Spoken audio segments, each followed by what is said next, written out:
انا عملتها اهو، خلصت الكميه اللي معايا. على فكره لسه في كميه تانية، وزي ما انتوا شايفين شكلها عامل ازاي. هبدا بقى ان انا اسخن الفرن حوالي كده 10 دقايق بالظبط. اهم حاجه يكون الفرن سخن شويه عشان خاطر بردك ما تنشفش معايا.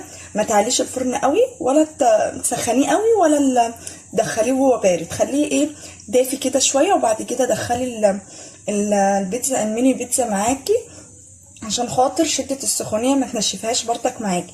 انا مولعت عليها بقالي 5 دقايق بالظبط. هبدأ بقى ان انا ادخلها الفرن واوريكم شكلها النهائي عامل ازاي. بسم الله ما شاء الله. وزي ما انتم شايفين انا كده خلصت معاكم. شايفين بقى بسم الله ما شاء الله جميلة. بصوا هشة وحلوة قوي، في نفس الوقت مستوية وجميلة. شايفين هشة وحلوة. وعاوزة اقول لكم اكل يعني اقتصادية. لا هي انت شاغلة بالك ان هي محتاجة تعملي فيها تحطي عليها فراخ